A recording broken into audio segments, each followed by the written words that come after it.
Hello, I'm PJ Bishop. Welcome to my channel and the ongoing series with the Oakland A's. In this video, we're going to go over our top relieving prospects. And as you can see, most of them are probably last year's draft picks who are playing in the Arizona complex, with the exception of a few. Let's start with Carson Messina, 18-year-old. Last year's 14th round pick. Didn't play anything at all, so this will be his first taste of pro ball. Now, not all these guys will end up being relievers in the future. Some of them will eventually transfer over to a starting role. It's just a matter of I've got plenty of pitching options and only so many can start. There's only 5 slots available. I could do 6-man rotations, but then they play less often. I like to see the starters as much as I possibly can. So to the bullpen they go. And the bullpen is not overly large because, like I said, I only keep 18 pitching prospects and 18 batting prospects at the complex level. I don't find the need to have 80 of them. I mean, what are you going to do with 80 prospects? Only so many of them are going to move up to the next level. And only so many of them will ever make it to the AAA level. And only so many of them will ever make it to your roster. Do I need 80 guys so they can all pitch an inning the entire season?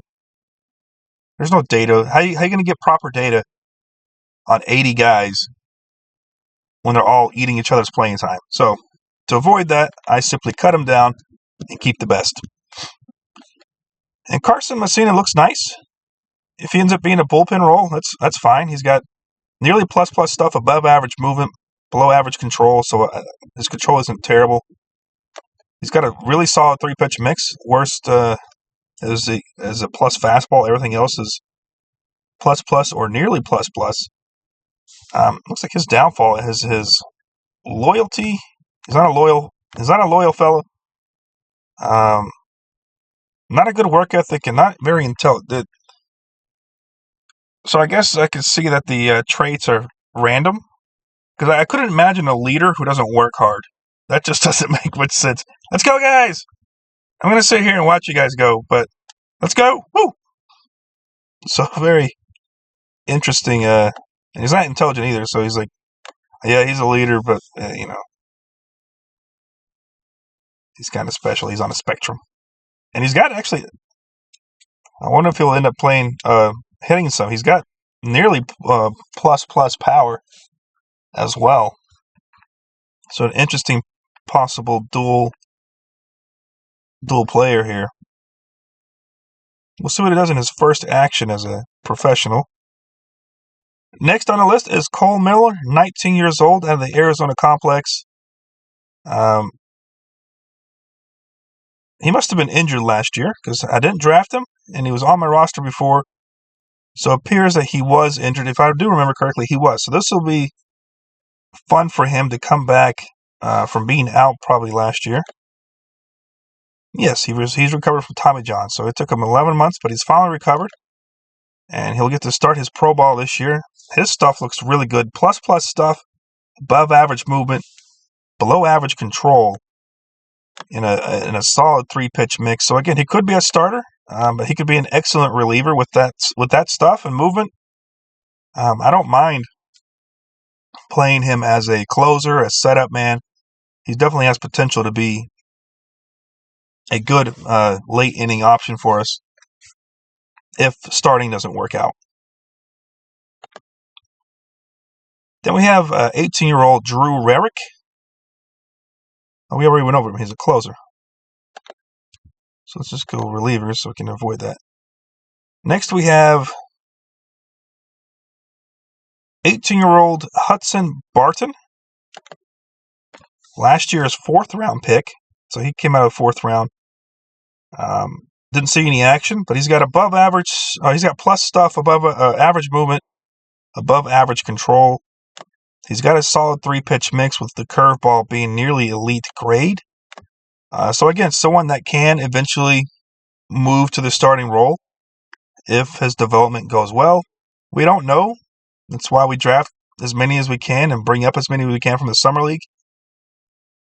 and we see who ends up playing well, who doesn't, and then we start adjusting guys who develop and figure out who's going to go where and what they do as they advance through the organization. Because eventually, some guys get moved to, like I remember Sean Burke last year for the White Sox. Looked like he could have been called up as a starter, and I think this year he's working strictly out of the bullpen. That happens. Sometimes you just don't hit, and they end up moving you. But it could be a new role for you, and if you have good enough stuff, you can play with that stuff and eventually become a professional, making plenty of money out of the bullpen. Up next is 19-year-old Aiden Hayes.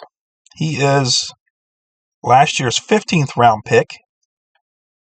Didn't see any action. He's got nearly plus stuff, above average movement, and average control. So I do like all of this. It's his pitch mix is not as great. So he might, and his stamina is also not extremely high. He's the kind of guy that's probably going to end up being in the bullpen because of his pitch mix. His fastball not being very good, below average actually. Even though the changeup is fantastic, but if you don't have a dangerous fastball, I'm not really sure how the changeup is supposed to be effective. And the slider is only above average, so not particularly. I guess as long as you're not giving up home runs and too many hits, maybe he's got a lot of movement that we don't see here. And he can control it fairly well, average control. But I think this guy is destined for the bullpen. And he's got good enough stuff to where I'm fine with that. A long reliever with good stuff like that, can't complain. Next on the list is 21-year-old Griffin Herring, 18th round pick. He's a college kid. Did play last year in the playoffs. 2.1 innings, so he appeared in one game. Pitched 2.1 innings, gave up just one hit, walked 2, struck out 3, and actually earned the win. So pretty cool for him to come in and make an impact in the playoffs right away as an 18th round pick. He's got nearly plus stuff, average movement, and below average control. Really solid 3-pitch mix. Nothing worse than plus, at least so far. Stamina isn't great, so he wouldn't. I don't know if as you can see, he's a reliever here as well. I don't necessarily want to start him or put him in as a starter with that stamina. But with that stuff and the solid pitch mix, I think he can make a good role in the bullpen and make himself a lovely career being a nice long reliever that comes out. He's got good enough control that I'm too concerned of where he goes. He could even end up being a setup man. Who knows? He's got plenty of skills to make a good career in the bullpen. Up next is 21-year-old Eli Jones, last year's 7th round pick. Did not make a playoff appearance. Now his stuff is below average. His movement is average. His control is plus. So that's his thing. His thing is he is able to control the strike zone. He might not strike you out, but he's going to be extremely accurate with his pitches. Not great pitch mix. They're all average offerings. He can be a starter. I mean, we have guys like that right now. I feel like JP Sears, is it Adrian Martinez that he's most similar to, who last year pitched well until the end of the year. So that could just be an inning issue and just got tired. I picked him 7th, mainly because of his control. I just like anytime you have a plus rating at something, it's worth picking, even though it was in the 7th round.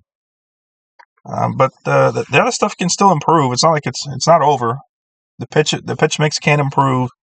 The stuff can improve. It's just will it improve is the question. Then we have 19-year-old Naialuva Laukia Jr., which I know I definitely mispronounced.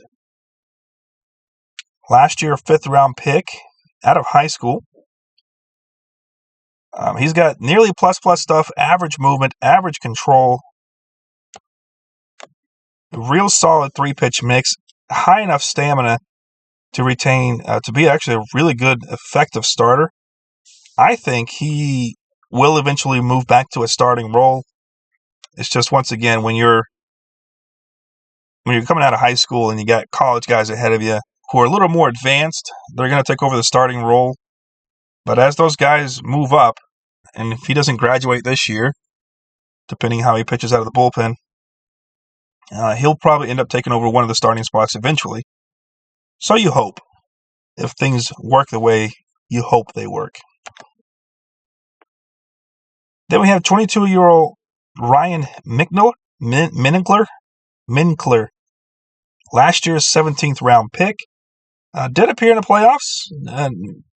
Gave it one earned run. It wasn't like the worst thing in the world. His ERA, so that inflates your ERA. So when you give up one run in one inning, it is suggested that you will give up 9 runs per game. Now, is that true? Maybe. Probably not. He just didn't have any more games to prove himself.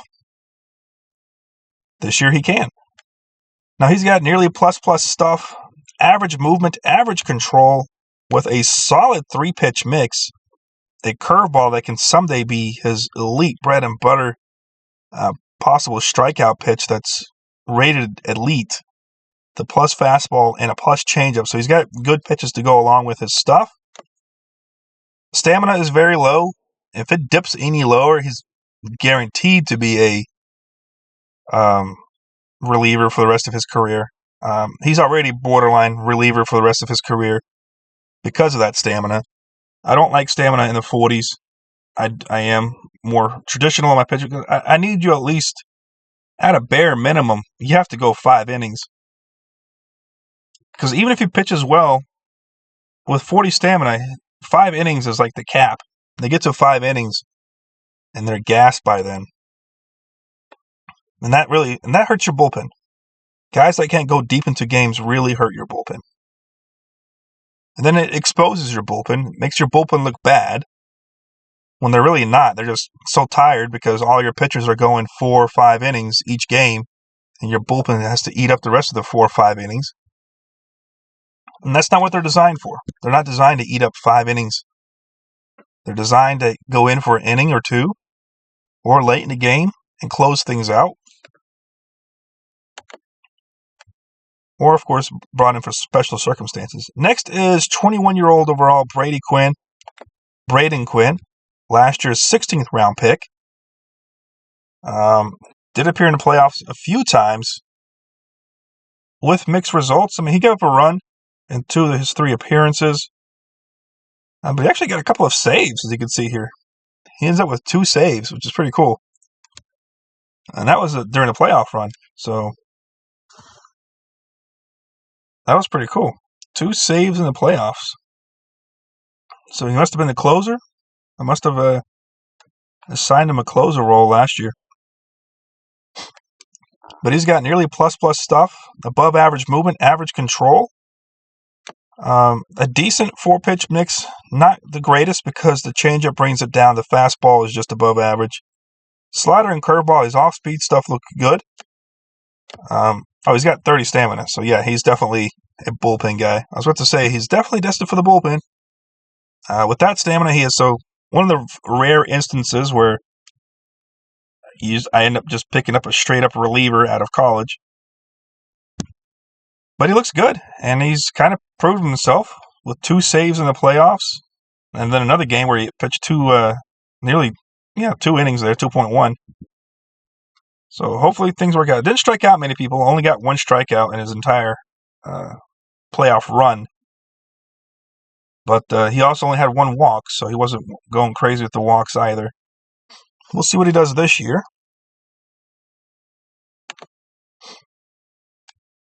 Next on the list is 21-year-old Yoel Tejada Jr., currently at the Arizona Complex. Last year's 19th round pick. He's got plus stuff, average movement, average control, but a really, really good 3-pitch mix with a plus slider and a plus curveball with nearly a plus fastball. So